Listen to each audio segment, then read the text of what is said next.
Hi, YouTube viewers. This is Aurabeast2468 again, and this is a Jurrac deck update.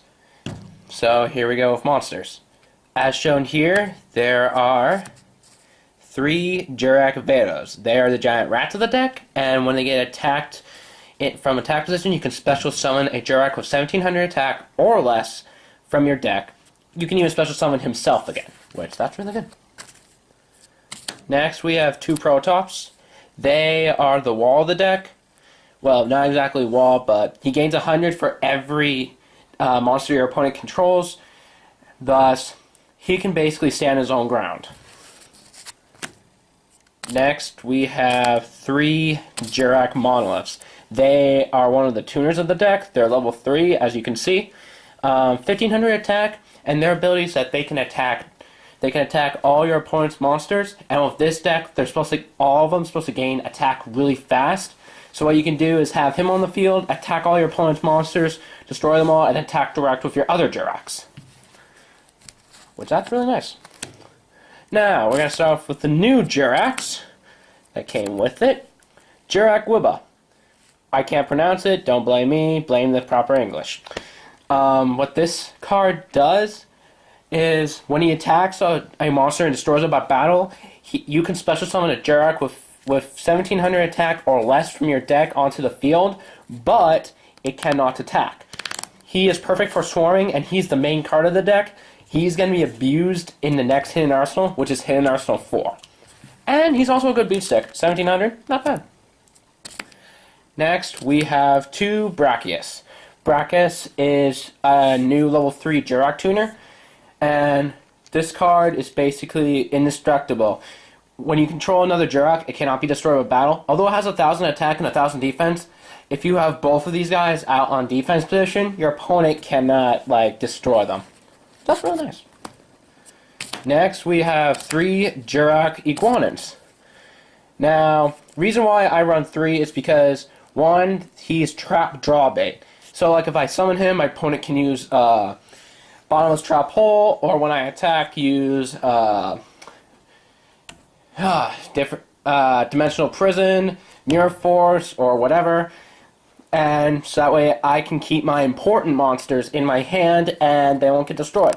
Also, he's a beat stick, 1700, and when he attacks and destroys a monster, I get to select one set card that my opponent controls and returns it back to their hand. Not bad. Next, we have 1 Jurrac Patera. Now, you might be asking, why do I run 1 Patera? Well, because he's a level 3, and since the tuner's a level 3, I can Sacred Summon for level 6 monsters. And also, he's a bouncer. When he's getting attacked, you return the monster that attacked this card back to their hand, and if he survives, he gains defense equal to the returned monster times 100. And he's not offense, he's pure defense, basically. And last but not least, we have 2 Jurrac Jurracos. Jurrac Jurraco is basically the dandelion of the deck. When this card's destroyed, it's special summon 2 Jurrac tuners, tokens to your side of the field in defense position, and they cannot be tributed unless used for a tribute summon for a Jurrac monster. In this case, you can use him to Sacred with a level 3 to bring out a level 5. That's what I use them mainly for, but if I need defense, use the tokens. That's it for monsters. Now for spells and traps. 3 Fossil Digs. Basically, the Rhoda of the deck. You can basically search for a level 6 or lower dino from your deck and to your hand.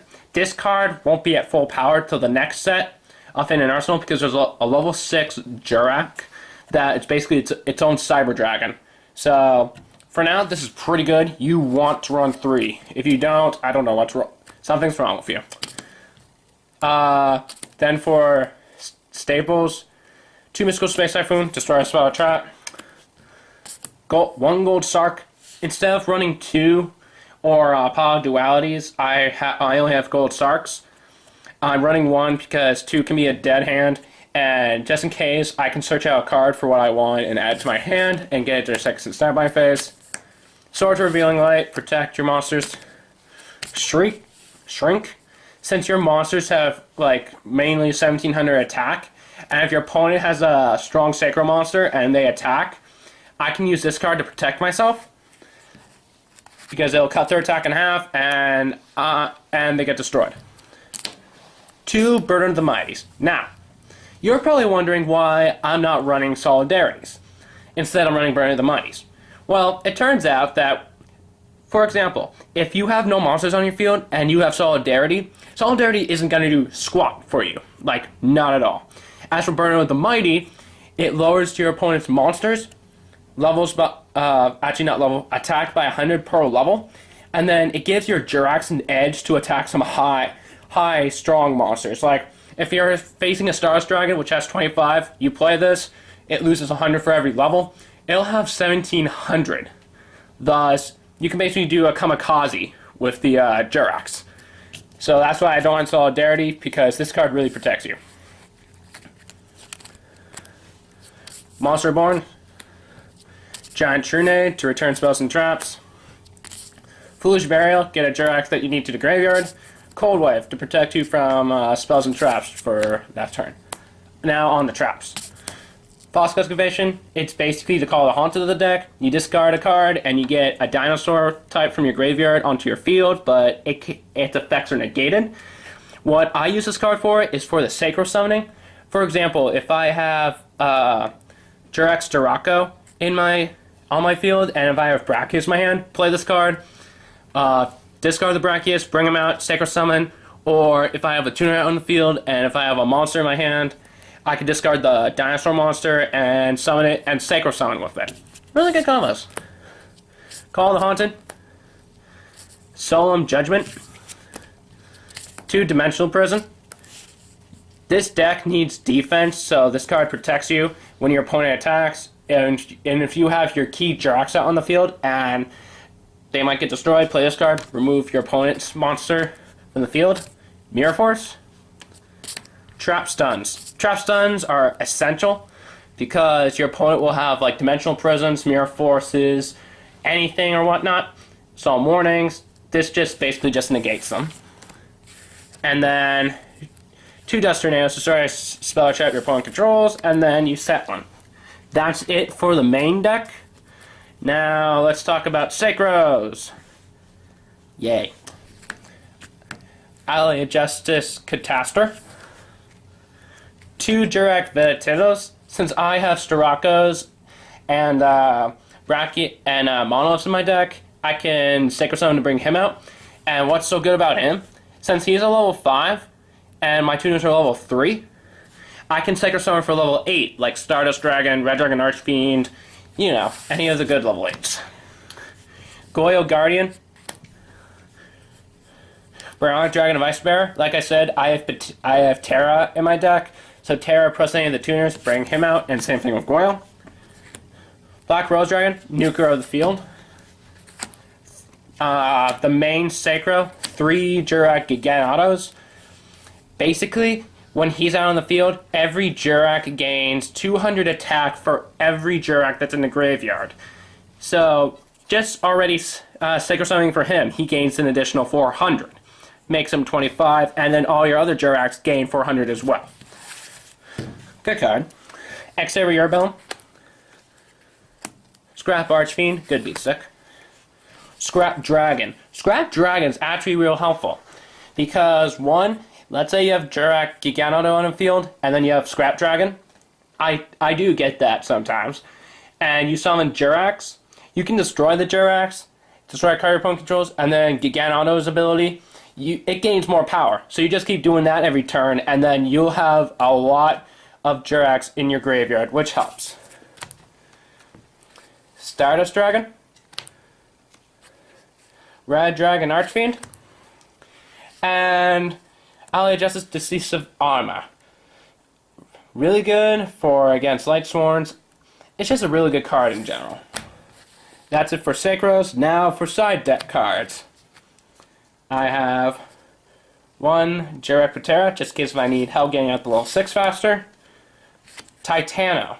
Now, the reason why I only run 1 Titano is because he's hard to bring out, since he requires 2 tributes, and I don't run Big Evolution Pill because, to me, that leaves an opening to your opponent And I also don't run the big level Jurracs like Spinos and Tyrannus because their effects are not really that helpful, in my opinion, as I test run them. 2 Soul Release, just in case I'm facing another Jurrac deck. I can just remove from play Jurracs from my opponent's graveyard, so that way they won't get the advantage of when they have Gigant Auto. 1 Pot of Avarice, just in case if I get too many Jurracs in my graveyard, and because there's not many monster cards in this deck, there's like 19, I believe, or count as how many that you've seen. You just return to the deck, shuffle them, draw 2. Works well. Dark Hole. 2 Molten Destructions.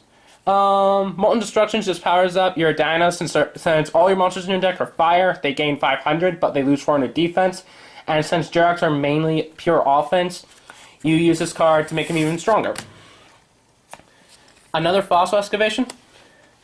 2 Compulsory, just in case if your opponent summons a Sacred Monster, you just return it back to their hand. 2 Gozen Match. Gozen Match's ability is that each player sends monsters that you control to the graveyard until they each control a monster of 1 attribute. Since this whole deck is fire-based, and if you're facing like 6 Samurais, Quick Draw, or whatnot, your opponent can only use 1 type.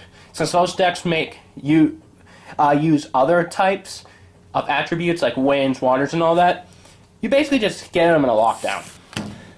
And then Rivalry of Warlords. It's the same thing as Gozen Match, except it's with types. Like, since this whole deck is dinosaur typed, and you know, like X-Sabers and all that, X-Sabers have beasts, warriors, beast warriors, that can only control 1 type of monster. And just for laughs and giggles, these are my sexy tokens I use for Starocco, if I ever use them. And that's it for the Jurrac deck. Tune in again for another Jurrac update when Hidden Arsenal 4 comes out. Other than that, have fun dueling.